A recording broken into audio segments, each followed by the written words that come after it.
అందరికీ నమస్కారం. శివశంకర్ శాస్త్రీయ కార్యక్రమానికి స్వాగతం. మరి వివాహ పొందన విషయంలో కొన్ని సందేహాలు ఉన్నాయి. గురుగారు మనతో ఉన్నారు, ఈదర శివశంకర్ శాస్త్రి గారు, బ్రహ్మశ్రీ. మనం మాట్లాడి తెలుసుకుందాం. గురుగారు నమస్తే అండి. నమస్తే అండి. ఇప్పుడు వివాహ పొందన విషయంలో పూర్వం ఎలా చూసేవాళ్ళు అండి? పొందన విషయంలో అంటే పేర్లు చూసి చేసేవాళ్ళ ఎట్లా? వందే గురుపదద్వంద్వం అవాంగ్మానస గోచరం రక్తశుక్ల ప్రభామిశ్రం అతర్కీయం త్రైపురం మహా. పూర్వం రోజులలో వివాహ సంబంధాలకు ఈ గుణమేళన చక్రాలు, ఈ గుణాలు, ఈ 8 కానీ 22 కానీ ఈ పాయింట్లు కలుస్తాయా కలవు అని ఇవి చూడటం లేదు. మనకు పురాణాలలో ఎక్కడ ఆధారాలు లేవు. జ్యోతిష్ శాస్త్రంలో మధ్యలో ఎప్పుడో వచ్చి ఇవన్నీ చేరినవే. ఎందుకంటే క్షత్రియులందరూ స్వయంవరం ప్రకటించి ఆ స్వయంవరంలో ఆమె నచ్చిన వాడిని వరించటం జరిగేది. కొంతమంది స్వయంవరంలో వాళ్ళే జయించి అమ్మాయిని తీసుకొని పోవటం కూడా జరిగేది. ఇంకా కొంతమంది అమ్మాయిలను వరుడిని బట్టి అమ్మాయిలను ఇవ్వటం జరిగేది అతి ప్రాచీన కాలంలో. ఇప్పుడు రుక్మిణీ కళ్యాణం ఇట్లాంటిదంతా స్వయంవరం కాకముందే జరిగినాయి. తర్వాత భీష్ముడు అంబాలిక వాళ్ళందరినీ స్వయంవరంలో నుంచే తీసుకొచ్చాడు. ఇట్లా కొన్ని వాల్మీకి రామాయణాన్ని బట్టి రాముడికి స్వయంవరం, అక్కడ సీతా స్వయంవరం జరగలేదు. స్వయంవరం లేదు రామాయణంలో. ఓకే. వచ్చిన వాళ్లకు ధనస్సు చూపించటము, ఎవరైతే ధనస్సును వీరు ఎక్కువ పెడతారో వాళ్లకు సీతనిచ్చి పెళ్లి చేస్తానని చెప్పటం. ఓకే. అంతేగాని అక్కడ అందరినీ రాజులందరినీ పిలిచి కూర్చోబెట్టి స్వయంవరం చేసినట్లుగా లేదు. కాబట్టి ఏమైనా పూర్వకాలంలో ఈ వివాహ పొంతనలు చూడటం జరగలేదు. కానీ వివాహానికి బలమైన ముహూర్తం చూసేవాళ్ళు. ఓకే. అమ్మాయికి అబ్బాయికి ఇద్దరి జన్మ నక్షత్రాలను బట్టి ముహూర్త బలం ఎక్కువగా చూసేవాళ్ళు. ముహూర్తానికే ఎక్కువ ప్రాధాన్యత ఇచ్చేవాళ్ళు. ఆ ముహూర్త బలం చూడటంలో ఉభయం, అటువైపు పండితులు ఇటువైపు పండితులు అందరూ కూర్చొని పురోహితులు ముహూర్తాన్ని నిర్ణయించేవాళ్ళు. నామ నక్షత్రం బట్టి చేసేవాళ్ళ? జన్మ నక్షత్రాన్ని బట్టి ముహూర్తం నిర్ణయించేవాళ్ళు. జన్మ నక్షత్రం లేకపోతే జన్మ నక్షత్రం లేకపోతే నామ నక్షత్రం. సాధారణంగా పూర్వం వాళ్ళకందరికీ జన్మ నక్షత్రాలు ఉన్నాయి. ఆ జన్మ నక్షత్రాన్ని బట్టే వివాహ ముహూర్తాలు నిర్ణయించేది. అంతేగాని పొంతనం లేదు. వివాహ ముహూర్తము కూడా అభిజిన్ ముహూర్తము, అభిజిన్ లగ్నం అంటే ఉదయం నుంచి 4వ లగ్నము. అభిజిన్ లగ్నము వివాహానికి ప్రశస్తమైనది. అట్లనే గోధూళి వేళలో కూడా వివాహానికి ముహూర్తము ప్రశస్తమైన ముహూర్తములు. ఎక్కువ ఉత్తరాది రాష్ట్రాల వాళ్ళందరూ గోధూళి వేళలో వివాహం చేస్తారు. మామూలుగా పూర్వం జరిగిన వివాహాలు ఎక్కువగా అభిజిన్ లగ్నంలో జరిగినాయి. ఆ అభిజిన్ లగ్నంలో ఇంకా లగ్నములో శుభులు ఉన్నా పాపులు ఉన్నా కూడా ఆ లగ్నంలో చేయవచ్చు, దోషం లేదంటారు. కానీ మన ప్రాంతంలో మనము అభిజిన్ లగ్నంలో కూడా శుభులు ఉన్నప్పుడే పెడతాము, కానీ పాపులు ఉంటే అభిజిన్ లగ్నంలో పెట్టం వివాహ ముహూర్తం. ఒక్కొక్క ప్రాంతంలో ఈ వివాహ ముహూర్తాలు కూడా ఒక్కొక్క రకంగా ఉన్నాయి. ఇప్పుడు రాహుకాలం ఉన్నది. వివాహ ముహూర్తాలు పెట్టేదానికి 21 మహాదోషములు ఉన్నాయి. 21 దోషములు అంటారు, మహాదోషములు. ఆ 21 మహాదోషాలలో రాహుకాలము లేదు. కాబట్టి వివాహ ముహూర్తంలో రాహుకాలము తగిలినా కూడా మనకు పట్టింపు లేదు. రాహుకాలమైనా కూడా మనం ముహూర్తం పెట్టవచ్చు. అట్లనే కేరళ, తమిళనాడు, కర్ణాటక వాళ్ళు రాహుకాలం చూస్తారు.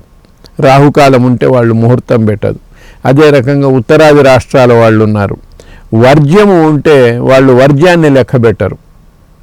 వాళ్ళకు వర్జ్యము లెక్కలోదే కాదు అసలు. ఓకే. అందువల్ల మనకు వర్జ్యం అసలు పనికే రాదు. దుర్ముహూర్తం కొన్ని ప్రాంతాలలో మనం దుర్ముహూర్తం ఉంటే ముహూర్తం పెట్టం. కొన్ని ప్రాంతాలలో దుర్ముహూర్తం పట్టించుకోరు. అందువల్ల ఒక్కొక్క ప్రాంతంలో ఒక్కొక్క ఆచారం కొనసాగుతూ ఉన్నది. ఇప్పుడు పంచకరహితం చేయటం ముహూర్తానికి, పంచకరహితం చేయటం కూడా పంచకరహితం చూసే పద్ధతే 2-3 పద్ధతులు ఉన్నాయి. కాబట్టి ఏదో ఒక పద్ధతిలో సరిపోతూ ఉంటాయి. అది నిర్దిష్టంగా ఫలానా పద్ధతి అనేది లేదు దానికి.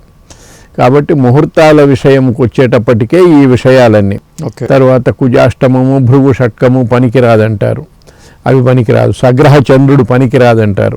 కొంతమంది సగ్రహ చంద్రుడు పాపగ్రహయుక్తుడైతే పనికిరాదు, కానీ పాపగ్రహయుక్తుడు కాకపోతే పనికొస్తుంది అంటారు. ఓకే. అట్లే ఈ ముహూర్త విషయంలో కూడా అనేక ఇవన్నీ చూసి ముహూర్తం నిర్ణయిస్తారు. కొంతమంది సోమవారం పనికిరాదంటారు, కానీ సోమవారం పనికి వస్తుందని చాలా గ్రంథాలలో ఉన్నది. ఓకే. అందువల్ల ఇటీవల సోమవారం ముహూర్తాలు పెడుతున్నారు. పూర్వం రోజులలో అది ద్వికళత్ర యోగాన్ని కలిగిస్తుందని, సోమవారం పనికిరాదని అనేవాళ్ళు. కానీ ఇప్పట్లో చాలా మంది సోమవారం ముహూర్తాలు పెడుతున్నారు. సోమవారం ప్రశస్తమైనదే. సోమవారం పెళ్లి చూపులు కూడా వెళ్ళరు కొంతమంది, పెళ్లి చూపులకి వెళ్ళరు, కానీ సోమవారం మంచిదే, వివాహాలు అవి చేయవచ్చు, తప్పేమి లేదు. అనేక గ్రంథాలలో సోమవారం వివాహం ప్రశస్తమని చెప్పబడి ఉన్నది. కొంతమంది సప్తమ శుద్ధి ఉండాలి అంటారు.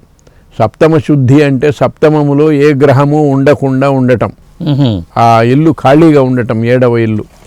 సప్తమంలో శుభగ్రహాలు ఉండాలి, ఉంటే పర్వాలేదని కొంతమంది అసలు ఏ గ్రహము ఉండకూడదు, సప్తమ శుద్ధి ముఖ్యమని. మన ప్రాంతంలో సాధారణంగా సప్తమ శుద్ధి చూస్తారు, ఏ గ్రహము లేకుండా ఉంటే మంచిది అన్నట్లుగానే చూస్తారు. అదే రకంగా వివాహ ముహూర్తాలకు వచ్చేటప్పటికి రాహుకేతువులు, లగ్నములో రాహువు కేతువు 7వ ఇంట్లో ఉంటే ఆ ముహూర్తం పనికిరాదని కొంతమంది అంటారు. కొంతమంది లగ్న రాహు సప్తమ కేతువు శుభప్రదమే కానీ వివాహానికి పెట్టవచ్చును, తప్పు లేదని కొంతమంది వాదన. ఇట్లా వివాహ ముహూర్తాలలో కూడా కొన్ని ఇటువంటివి ఉన్నాయి. అవన్నీ అనుభవాన్ని బట్టి, వాళ్ళ పద్ధతులను బట్టి, ప్రాంతీయ ఆచారాలను బట్టి కూడా ఇవి జరుగుతూ ఉన్నాయి. అంతేగాని అంటే వివాహ పొంతన చూడటం ప్రాచీన కాలంలో లేదు, మధ్యలో కేవలం ముహూర్త బలం మీద.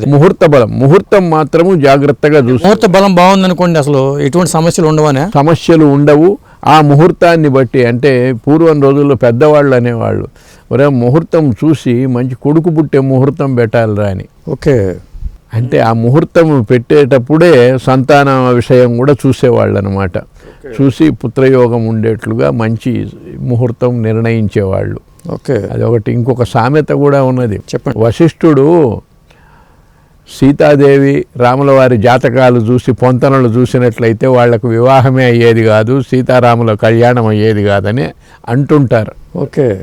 అంటే వాళ్ళు జాతకాలు చూడలేదు, వివాహ ముహూర్తాన్ని నిర్ణయించారు అంతవరకే. శివ కళ్యాణంలో కూడా శివపార్వతుల కళ్యాణం అప్పుడు కూడా ముహూర్తం పెట్టినట్టే కానీ జాతకాల ప్రసక్తి ఎక్కడా రాదు. సప్తఋషులు వచ్చి వాళ్ళు ముహూర్తాలు ఏదో అరుంధతి వశిష్ఠుడు వచ్చి ముహూర్తాన్ని నిర్ణయించినట్లుగా పురాణాలలో ఉంటుంది. అంతేగాని ఈ పొంతనలు తరువాత వచ్చినవి. ఇప్పుడు గర్భాధానం విషయంలోనండి ముహూర్తం పెడతా ఉంటారు. ఆ గర్భాధానానికి ముహూర్తం అవసరమా? ఆ గర్భాధానానికి నిషేకం మొట్టమొదటిసారి కాబట్టి ఆ దుష్టగ్రహాలు లేకుండా భార్యాభర్తలు అన్యోన్యంగా జీవించేదానికి పునఃసంధానం అంటారు దానికి ముహూర్తం పెడతారు. దానికి ముహూర్తాలు ఉన్నాయి. ఆ ముహూర్తాలు చూసే గర్భాధాన ముహూర్తం నిర్ణయిస్తారు. అంటే గర్భాధానము అంటే గర్భము ఆదానం చేయటం, అంటే భార్యకు సంతానాన్ని కలిగించే యోగ్యతను భర్త ప్రదానం చేయటం గర్భాధానం. అంతేగాని గర్భము దానం చేయటం అన్న అర్థం కాదు అది. అదే అదండి. నమస్కారం గురుగారు.